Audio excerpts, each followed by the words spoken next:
Fala galera, tudo bem com vocês? Aqui é o professor Gustavo de Química e vamos para mais uma aula, na verdade, a primeira aula gravada do ano. Então, primeiro F, vamos lá começar. Como eu tinha combinado com vocês, as duas primeiras aulas, os dois primeiros módulos da apostila, eu deixei para a gente fazer online mesmo, por ser um tema mais teórico, mais denso. Então, resolvo por aqui mesmo, certo? Então, olha só. Pega lá a sua apostila de química e vamos começar. É o primeiro módulo, módulo 1, tá bom? E aí ele começa com uma troca de ideia muito bacana sobre o que é ciência. Apesar da gente dividir a ciência hoje em química, física e biologia, ela ainda faz parte do que a gente chama de ciências da natureza. E o que é essa parte de ciência? E a etimologia da palavra vem do latim, né, que se lê scientia, como vocês podem ver, que nada mais do que é conhecimento. Tanto que existem as mais diversas áreas da ciência diferentes, né? Ciências biológicas, físicas, químicas, ciências e suas linguagens, né? Ciências humanas de uma maneira geral, que pode ser diversificada, entre outras coisas, tá? O nosso papel aqui é estudar ciências químicas, né? Ou só também conhecido como química. Essa ciência, ela é uma ciência que estuda a vida na Terra junto com a biologia e junto com a física. Há muito tempo atrás, ela chegou a ser denominada apenas de ciências da natureza, tá? Quem estudava química era chamado de naturalista ou até de alquimista, que foi a ciência, vamos dizer assim, ancestral da química. Mas por que que a gente não podia chamar a alquimia na época de química ainda? Porque a alquimia tinha algumas crenças, né, misteriosas que não se encaixavam na ciência. Ela só foi chamada de química depois que começou a ser fundado em experimentos científicos e comprovados, tá? Mas a alquimia teve uma época que ainda era comparado com bruxaria e algumas outras coisas. Hoje não existe mais, tá? Como um todo, olha só, existem vários tipos de ciências exatas, experimentais, as naturais, que é o nosso caso, sociais, né, humanas e ciências aplicadas, que são aquelas que a pesquisa visa uma aplicação direta para o que você está pesquisando, né? E é difícil você falar de tecnologia sem falar de ciência. E o que é de fato a tecnologia? Ela é o uso do conhecimento científico para manipular a natureza. Então a gente vai usar da, do conhecimento que a gente agregou produzindo ciência, tá? Para produzir tecnologia que vai fazer o quê? Manipular a natureza. Como assim? Você vai construir um automóvel, você vai manipular drogas como remédios. Você vai poder melhorar os plásticos, reatores nucleares, entre outras coisas, tá? Olha um exemplo que a apostila coloca pra gente. Um cara chamado Wallace Carothers criou nada mais, nada menos que o nylon. O nylon hoje, basicamente, é uma fibra, né? Plástico que é utilizado em quase tudo que é tipo de tecido sintético, tá? Principalmente fabricação de roupas, tapetes, entre outros tipos de fibras, tá bom? Olhe as imagens. E olha que interessante o nylon, né? Quando ele entra em contato com o ar, que ele solidifica e produz essa fibra, essa linha que pode ser utilizada para uma infinidade de coisas, tá? Quando a gente se baseia nos conhecimentos de química e biologia, outra grande descoberta, e eu digo uma das maiores da história da ciência, é a penicilina. De nome assim, vocês talvez não lembrem, mas a penicilina nada mais é do que o primeiro antibiótico encontrado na história. E isso favoreceu a multiplicação da vida na Terra, a vida humana, obviamente, né? Então, até a década de 50, os antibióticos já existiam, mas ainda não eram muito bem amplamente utilizados. A partir dessa década e com o barateamento do medicamento, ele conseguiu, né, salvar muitas vidas, porque antigamente qualquer cortezinho podia te dar uma infecção bacteriana e você ia de arrasta para cima. né? Deixa eu continuar. Opa, perdão, gente. Aqui a apostila coloca pra gente que existem dois tipos de opinião sobre a ciência. E aí vamos lá.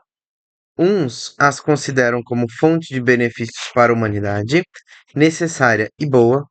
Outros a veem como uma força de destruição do homem e da natureza, ou seja, perigosa, má. E é claro, gente, está até em negrito. Nenhuma das duas está correta. Na verdade, uma complementa a outra. A ciência, ela pode ser boa, ela pode ser benéfica e ela é talvez hoje necessária. Contudo, se mal utilizada com os fins errados, ela pode sim ser uma força destrutiva, né, do homem e com relação à natureza. O que vai depender? O que a gente faz com essa tecnologia? Que tipo de tecnologia você vai utilizar e qual é o fim que você quer para ela, tá? Bom, vamos começar. Química, gente, finalmente, né? Que diabo é isso? Que raios é isso?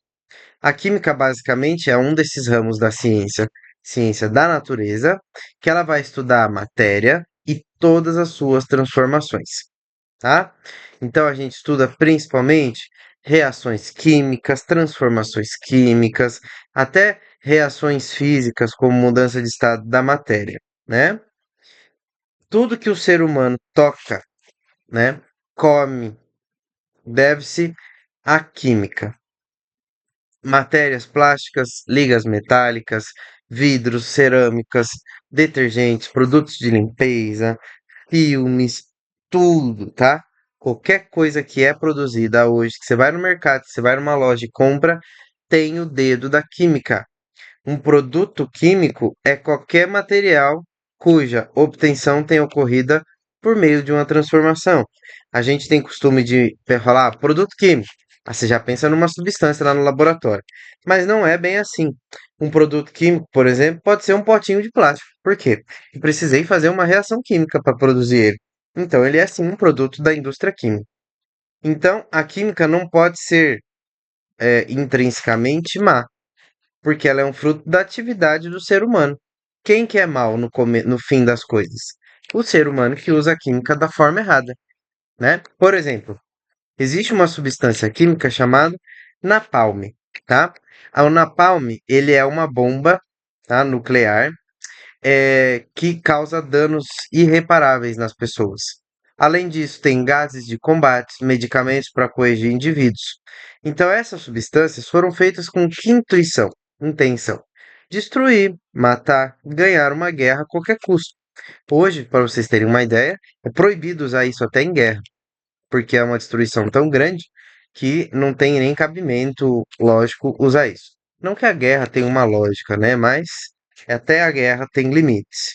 Então, a química, gente, apesar de ser atribuída a alguma coisa ruim, ela não é necessariamente ruim, tá? Ela é, na verdade, uma ferramenta, e como qualquer ferramenta, ela pode ou não ser utilizada para o bem e para o mal, tá? Vamos continuar aqui. Esse cara bonito aqui da foto, tá? Alfred Nobel. Ele, tá?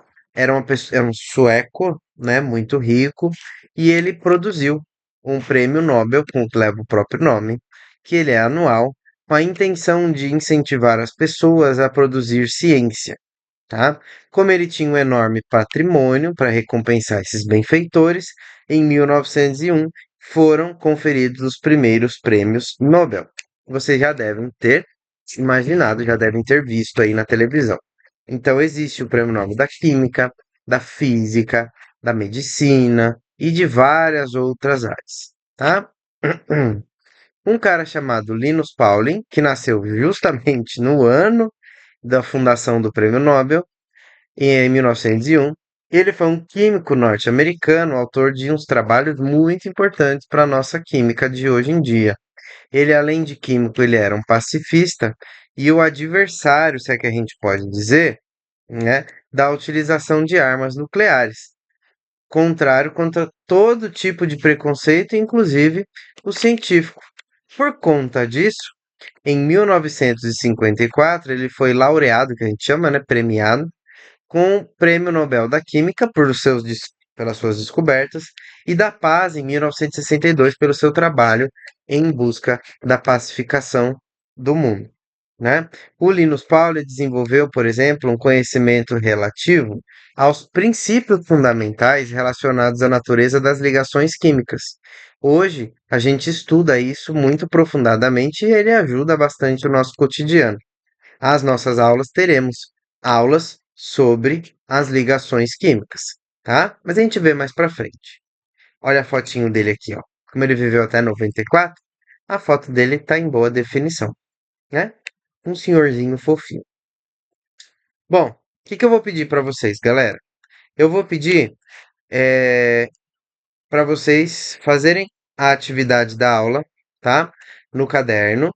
E vou pedir, por favor, para vocês subirem os arquivos dessa aula. Como assim? Junto com esse vídeo, lá na descrição, eu vou colocar o link de um Forms. Nesse Forms vai ter a opção de você anexar a imagem. Então, faça sua atividade na apostila, anexe lá no Forms e envie, tá bom? Assim você vai conseguir comprovar que você assistiu a sua aula, tá? Detalhe, eu vou deixar o Forms disponível por uma semana. Não entregou, perdeu a chance. Tudo bem? Eu vou ficando por aqui. Muito obrigado pela atenção e até a próxima, gente.